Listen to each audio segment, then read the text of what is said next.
നമ്മളെ ആരെങ്കിലും അവോയ്ഡ് ചെയ്ത് കഴിഞ്ഞാൽ നമുക്കത് ഒട്ടും സഹിക്കാൻ പറ്റുന്ന കാര്യമല്ല അല്ലേ? നമുക്കത് ഒട്ടും അക്സെപ്റ്റ് ചെയ്യാനും സാധിക്കില്ല. പക്ഷേ ഇനി ആരെങ്കിലും നിങ്ങളെ അവോയ്ഡ് ചെയ്യുകയാണെങ്കിൽ സേ താങ്ക്സ് ടു ദം.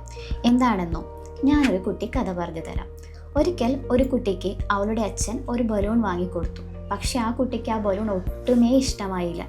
പലപ്പോഴും അവൾ അതിനെ കുത്തിപ്പൊട്ടിക്കുവാനും ഒഴിവാക്കുവാനും ശ്രമിച്ചു.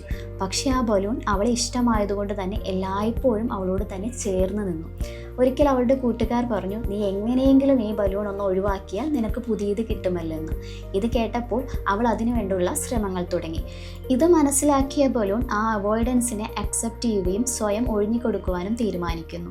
അവൾ ഒഴിവാക്കിയപ്പോൾ ബലൂൺ അവളുടെ കയ്യിൽ നിന്ന് പറന്ന് നീലാകാശത്തിലേക്ക് പോയി. അപ്പോഴാണ് ആ ബലൂൺ ഒരുപാട് വിശാലമായ ഒരു ആകാശവും ഉയർന്നു പറന്ന ആ ബലൂണിനെ പിടിക്കുവാനായി ഓടിക്കിതയ്ക്കുന്ന പല കുട്ടികളെയും കാണുന്നത്. നമ്മളുടെ ലൈഫിലും പലപ്പോഴും ഇങ്ങനെയാണ്. നമ്മളെ അവോയ്ഡ് ചെയ്യുന്നത് നമ്മൾ അക്സെപ്റ്റ് ചെയ്യുമ്പോൾ മാത്രമായിരിക്കും ഒരു പക്ഷേ നമ്മളെ ആവശ്യമുള്ള, നമ്മൾക്ക് സ്ഥാനമുള്ള പല സ്ഥലങ്ങളിലും എത്തിച്ചേരുന്നത്.